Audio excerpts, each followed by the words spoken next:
Hi, Sagittarius. This is your reading for the week of March 10th. And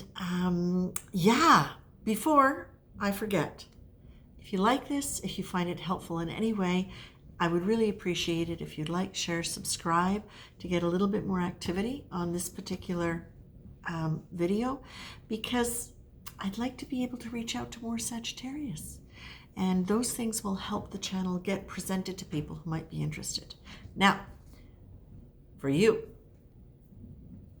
I first saw a flagpole, and it was completely naked. There was nothing on it. And then I saw you running towards it, and you just bound up it, and then you get to the top, and you are actually waving the flag. So I looked up but the feeling that I got was you were proud that there was something you were presenting. It's like you were deliberately calling attention to something.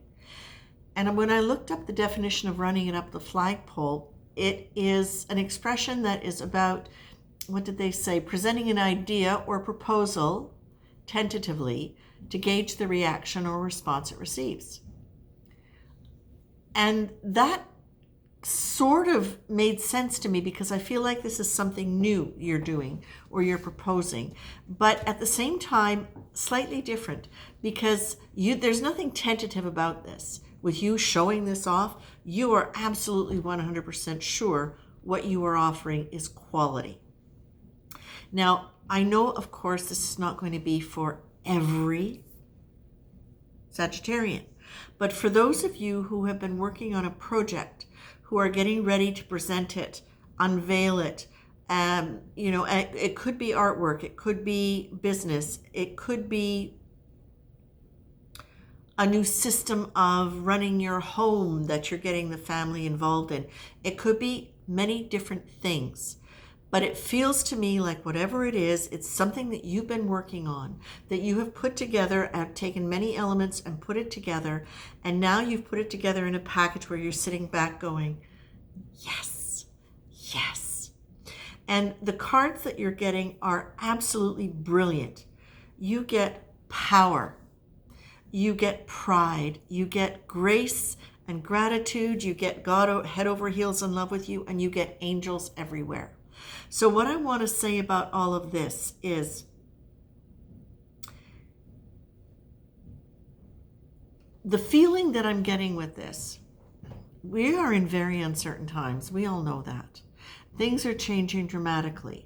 So for those of you who are presenting something that is of a work nature, you're being encouraged to keep your focus on the good that this has to offer, and trust that the universe is going to get behind you when you are offering things that are about maintaining values that spirit will support.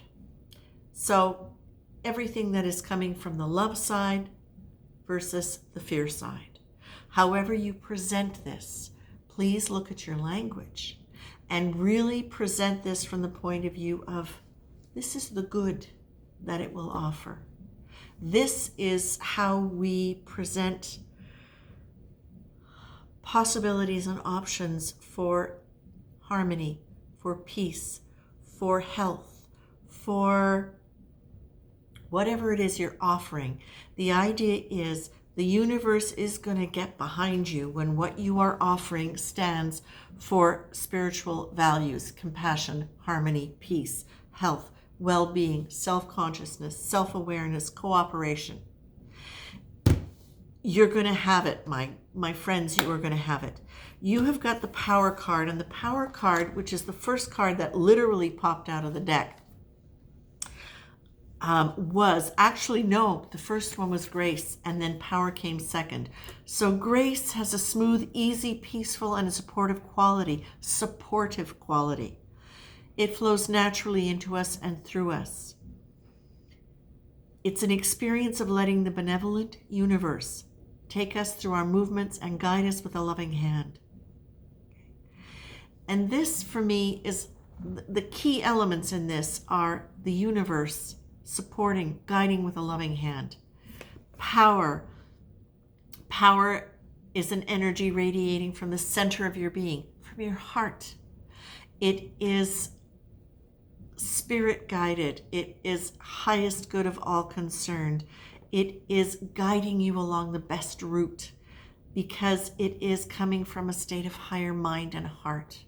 That is the level of power. It's not force. It's not getting behind it going, I'll make this happen.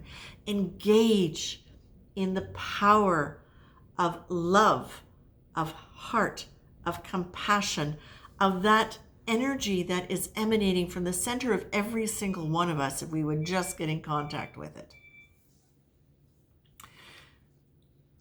Be proud of what you have achieved, not in a showy-offy way, because this wave flagging, it's not an arrogant thing, it's an excitement thing about having come together with something that you've really worked to get to the way you want it.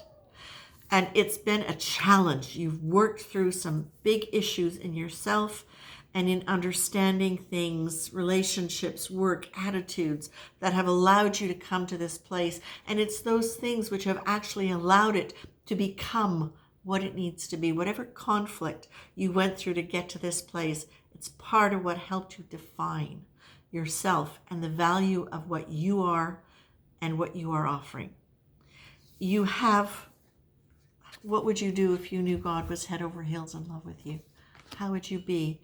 And it's a reminder that angels are everywhere. So angels being everywhere, it can be, okay, I'm not just going to tell you what it can be. I'm telling you what Spirit is telling me it is. It's reminding you that because what you are serving up is for the good of humanity, for raising a level of consciousness and harmony and heart, that you are going to have angels help you along your way.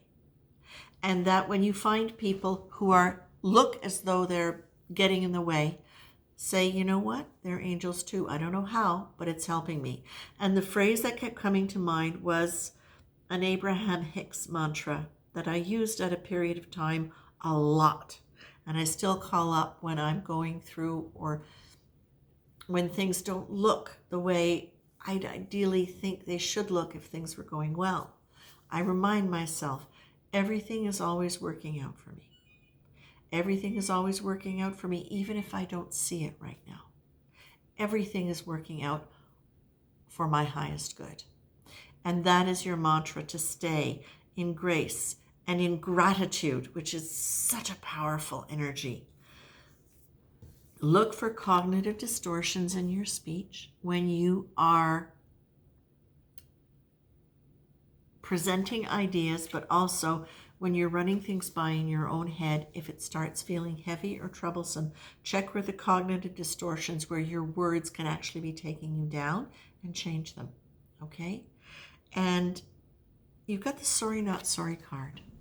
And I like that because so often on the path of creating something wonderful, the conflict that we have to go through to clear what we need to clear and learn what we need to learn in order to be able to really create what we want to create, means that we come into some criticism and some conflict. And it's like, no, you don't have to say sorry to those people. You can if you want, once. But if it keeps coming back, no. You just trust that you don't need to keep apologizing for clumsiness or not having the right answer or having done everything perfectly from the start or upsetting people, because in relation to you, stuff for them has come up. This is time for you, my very dears, to really just allow assistance, guidance, gratitude, an understanding of the true nature of power coming from the divine and from the divine part of you, and letting yourself move forward. This is beautiful. Take care, Sagittarius.